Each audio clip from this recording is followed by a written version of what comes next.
It's not easy to share your life with a person. You're never going to have the exact same response to things, recognizing that your point of view may not be the other person's point of view. Yeah. A lot of tolerance. Right. Can you guys define the word love for me? Love to me is a commitment. It isn't just something that happens to you. Yeah. You know, like pow, love.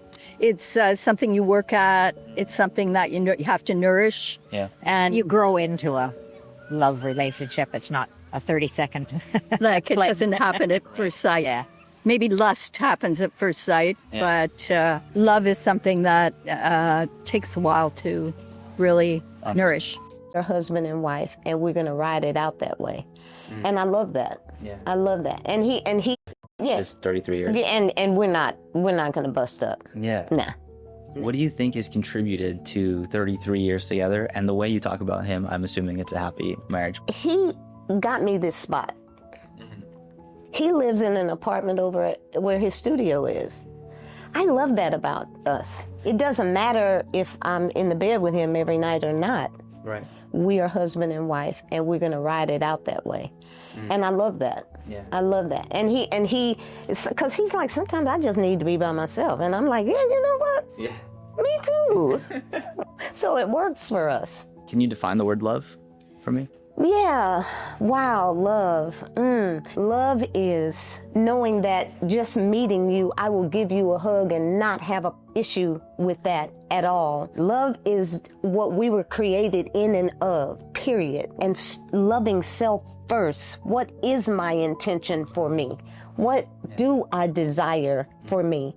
And I know that I have to first start with me before I can spread it to everybody else. But yeah, love to me is love would make all of the weird stuff that's going on our planet completely and totally disappear. Love would do that. Yeah. Wow.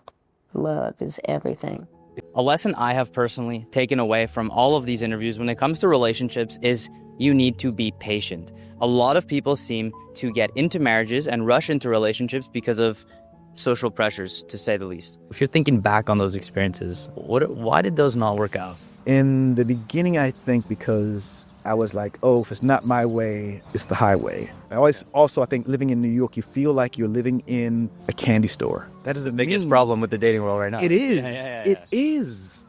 But I gotta tell you, all these things you think matter, they don't. I can tell you this for sure. The things that people, especially men, think are so important, they are not. Stop looking for this beautiful woman who you think is like the end-all, be-all, and get to know the person as a person. See what you have in common. The Bible talks about being equally yoked. Super important. Who's gonna be your friend for a long time?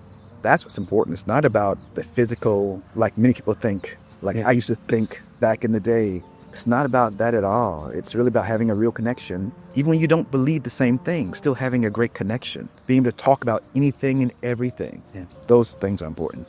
And you've been with your wife right now 8 years? 8 years, but dated 2 years before that. It's the longest relationship in my life. Yeah, so this is, okay, so the longest relationship in your life. Can you define the word love for me? Oh, yes. Wow. Loving the person, whether they love you back or not. It's very easy to love somebody when they're loving you and everything's perfect and wonderful. But when love is tested, if they hurt your feelings or go against what you think is your core, will you stop loving that person? And if you do, is that really love? Love is forgiving somebody over and over and over again. Love is letting the person do the things that they enjoy, even though you may not. Love is evolving all the time, and love is never giving up. I think you are better than Morgan Freeman. I think you. I don't know about that, You would but- be a fantastic narrator. I don't know about all that. I just know, the one thing of being through so many relationships in my life and chasing the wrong thing, I finally figured out that you have to let go of everything that you think that you want. And for me, it was asking God to to bring the person in my life that I need to be with and have faith. Faith's a funny thing because it's the one thing that people have a hard time with. You know, if you can't see something physically, you don't believe it. But faith is that, believing what you can't see and truly trusting. Were kids ever on the table for you? Is that a regret? Yeah, it is. I think when I was much younger, for sure, I was like, oh yeah, one day. And I always put it off. And then when I met my wife now, we were both older and it was off the table. I feel like all these things happen for a reason. So I don't question them. That's what we wanted, and we worked together as a team to achieve it. Be authentic, like true to yourself, because if you put on the mask, at one point, you know, they're going to see through it, or like something is bound to happen that it's not going to be your true self. So just be yourself, and you're going to find the right person eventually. I'd have to say the best advice I could give is if he's interested in you, he'll call you. If he's not calling, he's not interested.